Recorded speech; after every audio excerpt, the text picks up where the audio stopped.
रेशमी सलवार कुर्ता जाली का, रूप सहा नहीं जाए नखरे। सुरों की मल्लिका आशा भोसले आज किसी परिचय की मोहताज नहीं है। कर ले प्यार करने के दिन है यही, पर जोड़ी से कोई देखे। उन्होंने अपनी आवाज से करोड़ों दिलों पर राज किया है। एक परदेसी मेरा दिल ले गया, जाते जाते मीठा मीठा हम दे। आशा जी अभी तक 1000 से भी ज्यादा फिल्मों के लिए गाने गा चुकी हैं। बच के रहना रे बाबा, बच के रहना रे, बच के रहना रे बाबा, कुछ पे नजर है। लिम्का बुक ऑफ रिकॉर्ड्स के मुताबिक उन्होंने 20 भाषाओं में करीब 14,000 गीतों को अपनी आवाज दी है और वो गीतों की संख्या के हिसाब से देश की ही नहीं दुनिया की नंबर 1 सिंगर है। दुनिया में लोगों को धोखा कभी हो जाता है। लेकिन क्या आप जानते हैं कि कभी आशा भोसले को बी ग्रेड की गायिका माना जाता था। उन्हें वो ही गाने दिए जाते थे जिनको बड़ी गायिकाएं ठुकरा देती थी। ये है रेशमी जुल्फों का अंधेरा न घबराए। क्या आप जानते हैं कि आशा भोसले गायिका के साथ साथ एक अंतर्राष्ट्रीय रेस्तरां चेन की मालकिन भी नहीं है। क्या आप जानते हैं कि करियर में इतना सफल होने के बावजूद आशा भोसले की पारिवारिक जिंदगी हमेशा उथल पुथल भरी रही है। जानेंगे और भी बहुत कुछ, बस बने रहिए हमारे साथ। दोस्तों नमस्कार, आप देख रहे हैं ड्रामा सीरीज भारतीय और मैं हूं अभिषेक आनंद। हरे राम हरे कृष्णा, हरे राम राम राम राम हरे कृष्णा। आशा भोसले का जन्म 8 सितंबर 1933 को बंबई में हुआ था। उनके पिता दीनानाथ मंगेशकर मशहूर एक्टर और थिएटर कंपनी के मालिक थे। जब आशा जी 9 साल की थी तब उनके पिता का देहांत हो गया था। इस वजह से उन्होंने अपनी बड़ी बहन लता मंगेशकर के साथ मिलकर सिंगिंग और एक्टिंग शुरू कर दी थी।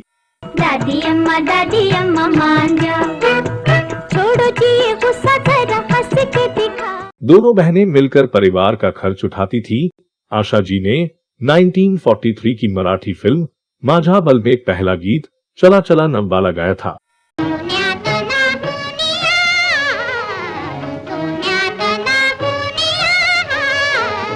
1948 में उन्हें पहली बार हिंदी फिल्मों में गाने का मौका मिला। उन्होंने हंसराज बहल की फिल्म चुनरिया में पहला गीत गाया था। एक थिएटर कंपनी के मालिक की बेटी होने के बावजूद आशा भोसले को अपने करियर की शुरुआत में बहुत ज्यादा स्ट्रगल करना पड़ा। उस जमाने में गीता दत्त, शमशाद बेगम और लता मंगेशकर का खूब नाम हुआ करता था। जब ये तीनों गायिकाएं कोई गाना छोड़ देती थी तभी वो आशा भोसले को दिया जाता था। यही कारण है कि 50 के दशक में वैम्स, बैड गर्ल्स या सेकंड ग्रेड की फिल्मों के ज्यादातर गाने आशा ताई ने गाए हैं। नजर लागी राजा तोरे बंगले पर, नजर लागी राजा। हालांकि इस तरह के गाने उन्हें पसंद नहीं थे, लेकिन जब उन्हें लगातार ऐसे ही गाने मिलते रहे तो उन्होंने इसे ही अपनी एक अलग पहचान बना ली। कर गया मुझ पे जादू सवरिया, कर गया मुझ पे जादू। उन्होंने उम्र के हर मोड़ पर अपनी आवाज को एक नया आयाम दिया। शोख नजर की बिजलियां दिल पे मेरे। उनकी आवाज, उनकी कला और उनके बहुआयामी करियर पर हम किसी और वीडियो में चर्चा करेंगे। यहाँ हम बात कर रहे हैं उनकी उस पर्सनल लाइफ की जो उन्होंने खुद बनाई और बिगाड़ी। क्या क्या नजारे दिखाती हैं अखियां, क्या क्या नजारे दिखाती हैं अखियां। हालांकि ये भी कहा जाता है कि किस्मत और हालात का उनकी जिंदगी को हर वक्त नया मोड़ देने में बहुत बड़ा योगदान रहा। पिया तू अब तो आजा। पर्सनल लाइफ में कई तूफान आए। उन्हें 16 साल की उम्र में लता मंगेशकर के 31 साल की उम्र वाले पर्सनल सेक्रेटरी गणपत राव भोसले से प्यार हो गया।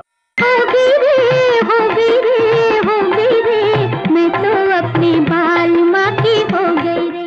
घर वालों की मर्जी के खिलाफ जाकर उन्होंने गणपत राव से शादी कर ली थी। शादी के बाद कुछ दिन तो अच्छे से बीते, लेकिन फिर झगड़े होने लगे। मीडिया रिपोर्ट्स की माने तो गणपत और उनके भाई आशा को पीटने लगे थे। गणपत के परिवार वाले आशा को उनके घर के किसी भी सदस्य से मिलने नहीं देते थे। उन्होंने कई बार अपनी लता दीदी से मिलने की कोशिश की, लेकिन कामयाब नहीं हुई। जब ये सब उनके बर्दाश्त से बाहर हो गया तो 1960 में वो 2 बच्चों के साथ अपनी मां के घर आ गई। उस समय आशा प्रेग्नेंट भी थी। वो जिंदगी जो थी अब तक तेरी पनाह। दोनों एक दूसरे से 1960 के आसपास अलग हो गए।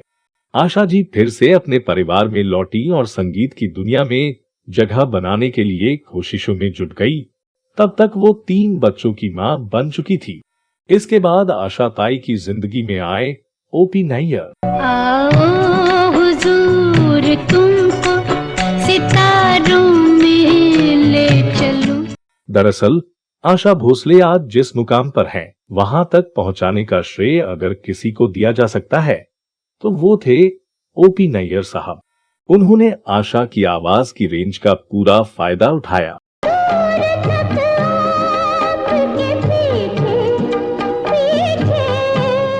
ओपी नैयर ने आशा भोसले से ऐसे ऐसे गाने गवाए जिनसे उनकी आवाज को एक नया आयाम मिला। मेरी आवाज चली जाएगी। कई फिल्मों में एक साथ काम करने के दौरान नैयर साहब और आशा भोसले काफी करीब आ गए थे। हालांकि यही प्रेम संबंध नैयर साहब की बर्बादी का कारण भी बन गया। जब दोनों की मुलाकात हुई तो ओपी नैयर पहले से शादीशुदा और 4 बच्चों के पिता थे। 1958 से लेकर 1972 तक नैयर और आशा भोसले का प्रेम संबंध आगे बढ़ता रहा। एक शादीशुदा शख्स जिसके बाल बच्चे हैं और एक तलाकशुदा महिला यानी आशा भोसले खुलेआम बंबई में घूमा करते थे। जाहिर है उस जमाने में हिंदी सिनेमा के लिए ये काफी सनसनीखेज बातें थी। हालांकि दोनों ने कभी दुनिया की परवाह नहीं की। ओपी नैयर का आशा भोसले के साथ प्रेम संबंध करीब 14 सालों तक चला। कहते हैं ओपी नैयर की पत्नी ने उन्हें तलाक नहीं दिया और आशा भोसले उनसे शादी नहीं कर पाई। उनके बच्चे बड़े होने लगे थे तो समाज और सम्मान की परवाह भी होने लगी थी। जब कोई समाधान न मिला तो आशा भोसले ने 1972 में अपने जीवन के संगीतमय अध्याय को खत्म करने का फैसला किया। एक जमाने में ओपी नैयर की कैडलक कार में बेधड़क पूरी मुंबई घूमने वाली आशा भोसले ने उनका साथ एक झटके में छोड़ दिया। लेकिन इससे पहले उन्होंने प्राण जाए पर वचन न जाए फिल्म के लिए एक गाना रिकॉर्ड किया। से हमको कभी आपने जीने ना दी। कहते हैं इस गीत में आशा भोसले ने अपने दिल का दर्द साफ झलकाया था। यह गीत उतना सजीव रहा कि उसे सन 1973 का फिल्म फेयर पुरस्कार मिला। आशा भोसले उस समारोह में नहीं गई थी तो वहां मौजूद ओपी नैयर को उनकी तरफ से ट्रॉफी लेनी पड़ी। कहते हैं घर वापस लौटते समय ओपी नैयर ने वो ट्रॉफी चलती कार से सड़क पर फेंक दी थी। आशा भोसले के साथ संबंधों के कारण नैयर साहब के परिवार वालों ने उनसे किनारा कर लिया और एक दिन आशा भोसले भी उनकी जिंदगी से बाहर हो गई।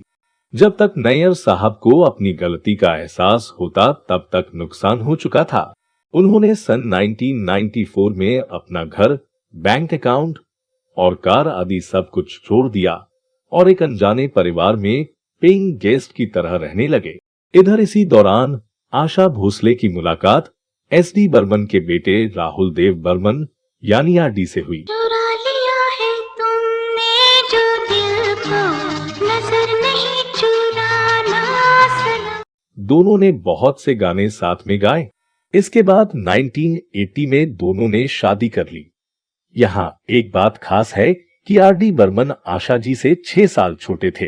दोनों की ही एक एक शादी टूट चुकी थी, लेकिन ये शादी काफी हद तक सफल रही और आरडी बर्मन ने कई वर्षों तक आशा का साथ दिया। हालांकि 80 के दशक के अंत में इन दोनों ने साथ छोड़ दिया, लेकिन आशा और आरडी के संबंध दोस्ताना बने रहे। जब सन 1994 में आरडी बर्मन को दिल का दौरा पड़ा तो आशा भोसले ही उन्हें लेकर अस्पताल गई थी। हालांकि उन्हें बचाया नहीं जा सका। आशा जी के बड़े बेटे का नाम हेमंत था, जिनका निधन हो चुका है। उनकी बेटी वर्षा ने भी 8 अक्टूबर 2012 को सुसाइड कर लिया था। वो दिन कहाँ गए मेरे, वो दिन कहाँ गए। आशा ताई के सबसे छोटे बेटे आनंद भोसले इन दिनों उनकी देखभाल कर रहे थे। आशा भोसले जितना सुरीला गाती थी, उतना ही स्वादिष्ट खाना भी बनाती थी। उनके हाथ का बना कढ़ाई गोश्त और बिरयानी पूरे बॉलीवुड इंडस्ट्री में फेमस था। एक बार आशा जी से पूछा गया था कि अगर वो सिंगर ना होती तो क्या करती, तब उन्होंने जवाब दिया था कि वो एक अच्छी कुक बनकर पैसे कमाती। आशा जी अपने रेस्टोरेंट भी चलाती थी। दुबई और कुवैत में आशाज नाम से उनके रेस्टोरेंट चेन फेमस है। आने वाले सालों में आशा जी के ब्रांड के 40 रेस्टोरेंट पूरे यूके के अंदर खोलने की प्लानिंग चल रही थी। इनके अचीवमेंट्स में उन्हें 7 बार फिल्म फेयर अवार्ड, 2 बार नेशनल अवार्ड, पद्म विभूषण और दादा साहेब फाल्के अवार्ड से भी सम्मानित किया गया है। 1997 में आशा भोसले पहली भारतीय सिंगर बनी जिन्हें ग्रैमी अवार्ड्स के लिए नॉमिनेट किया गया था।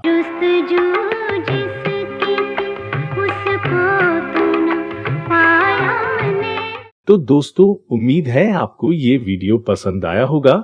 हमें कमेंट बॉक्स में जरूर बताइएगा। अगर आपके पास भी आशा जी से जुड़ी कोई और जानकारी हो तो वो हमसे अवश्य शेयर कीजिएगा। अब दीजिए अपने होस्ट और दोस्त अभिषेक आनंद को इजाजत। नमस्कार।